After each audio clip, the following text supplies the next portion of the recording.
Bonjour à toutes et à tous, bienvenue sur votre chaîne d'information régionale en ce lundi 6 mai.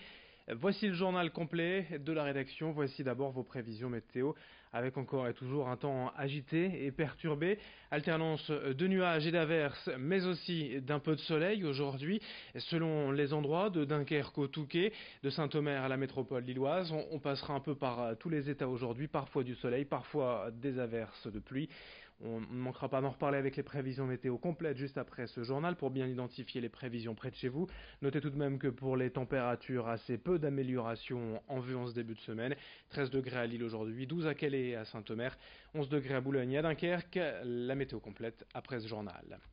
À la une, d'abord l'événement du week-end dans la région à Lille, la parade d'ouverture d'Eldorado. Avec une semaine de retard, le défilé a bien eu lieu samedi soir dans les rues de Lille, avec, vous le voyez, une foule impressionnante sur la Grand Place au passage des différents chars. Malgré le froid qui a certainement découragé quelques visiteurs en fin de cortège, la fête fut belle, rythmée et colorée, à l'image du Mexique, pays invité de cette nouvelle édition de Lille 3000. Des mariachis, des femmes en fleurs, des squelettes, Frida Kahlo, des catcheurs, des acrobates, comme ce numéro, vous le voyez, suspendu dans le vide au-dessus de la Grand Place, avec l'opéra en toile de fond. Bref, une plongée au cœur de l'Amérique latine durant 2 heures, comme vous le voyez sur ces images filmées samedi soir par Margot Seilly, dont je vous laisse profiter.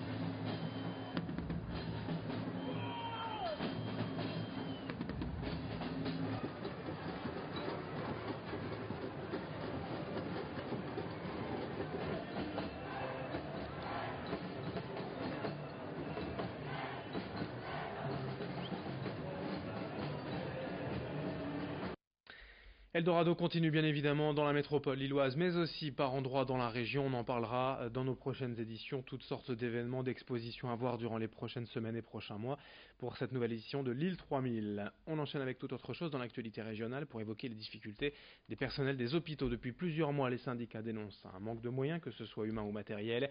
Nous avons pris l'exemple symptomatique du centre hospitalier de Lens, où les 2 tiers des effectifs médicaux, mais aussi les paramédicaux, infirmiers ou soignants, ont quitté ces derniers mois le service des urgences. Le personnel dit avoir de grandes difficultés à assurer les plannings et la prise en charge des patients, lesquels doivent parfois attendre de longues heures avant de voir un médecin. Cet été, le SMUR risque de ne pas fonctionner correctement par manque de personnel disponible.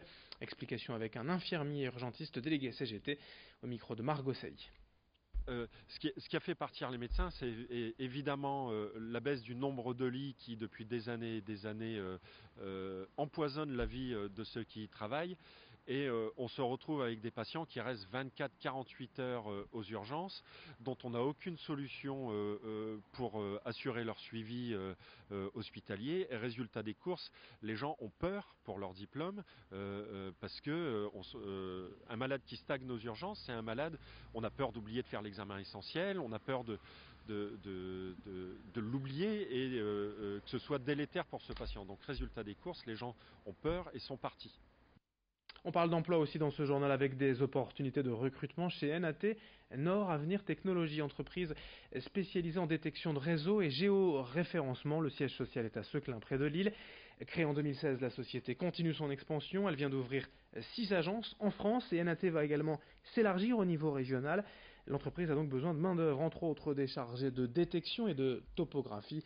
Mais à terme, plusieurs dizaines de postes différents seront à pourvoir dans d'autres secteurs d'activité. Les recrutements ont débuté la semaine dernière et vont durer tout au long du mois de mai. Vous pouvez envoyer votre CV et lettre de motivation sur l'adresse mail suivante, recrutement@groupe-nat.fr. Explication au micro d'Alicia Sanfilippo. Au niveau des compétences, l'idéal c'est évidemment de recruter une personne qui est déjà active dans ce domaine. Ensuite, un profil type électricien serait l'idéal pour commencer dans ce genre de métier.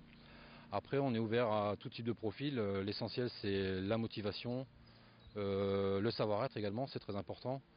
Et également, après, au fur et à mesure de l'intégration dans la société, voir si c'est une personne qui s'implique à fond dans notre projet. Moi, à la base, j'étais électricien, donc j'ai des formations en électricité. Et sinon, c'est un métier qui s'apprend surtout sur le terrain. Il faut être curieux, il ne faut pas avoir peur de chercher à droite à gauche. Et après, c'est de la logique. Du sport aussi avec du cyclisme. Dans quelques jours, une semaine à peine, la 65e édition des 4 jours de Dunkerque, la célèbre course régionale. L'épreuve est programmée du 14 au 19 mai.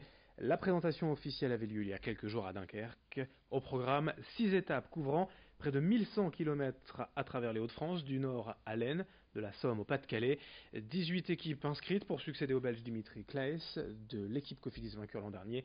La course débutera le mardi 14 mai de Dunkerque jusqu'à Condé-sur-l'Escaut, puis passera entre autres par Saint-Quentin, Laon, Compiègne, Fort-Mahon, Le Portel, Gravelines, Cassel, Roubaix et Dunkerque. Présentation au micro de Louis Caillé. C'est un événement très important qui fait partie du patrimoine de Dunkerque, mais aussi de la région des Hauts-de-France maintenant. Ça valorise considérablement la ville et la région. On y voit les beaux paysages de la Côte d'Opale et même de tout l'espace régional. Et puis c'est aussi un moment un peu particulier, j'ai envie de dire, dans le calendrier sportif de Dunkerque et de la région. Je rappelle que le cyclisme est le premier spectacle gratuit, les spectateurs ne paient pas, et c'est ce qui fait que c'est très populaire. Donc voilà, on mélange à la fois un spectacle populaire et la valorisation de la région sur de nombreux écrans de télévision du monde entier. Donc ce n'est qu'un plus pour Dunkerque et sa région. Et puis pour terminer ce journal en images, la préservation des abeilles dans la région grâce à l'association Les Ruchets de Laquette, créée par 2 étudiants en ingénierie de l'agriculture. Thibaut Noël et Clément Godin installent des ruches pour sauver l'abeille noire, une espèce typique de la région mais en voie de disparition, dans des lieux historiques ou chez des particuliers. Ils ont pour cela lancé une campagne de financement participatif et ont besoin de bénévoles, de volontaires pour accueillir leurs 14 ruches. Explication au micro d'Alicia Sanfilippo. Une ruche chez eux, c'est d'avoir des abeilles, de participer à leur sauvegarde, mais aussi de produire du miel de leur jardin et de pouvoir le consommer. On installe la ruche, on prend en charge tout ce qu'il peut y avoir comme traitement, on vous accompagne, on le fait avec vous, vous n'êtes pas obligé de nous accompagner, et vous pouvez juste prêter votre jardin. C'est le plaisir de venir avec nous sur la ruche, on les invite avec nous, on a les combinaisons et ils peuvent venir ouvrir avec nous, on les forme. Fin de cette édition régionale, merci à vous de l'avoir suivi. Dans un instant, d'autres infos, dont vos prévisions météo. Très belle journée à toutes et à tous, ensemble évidemment.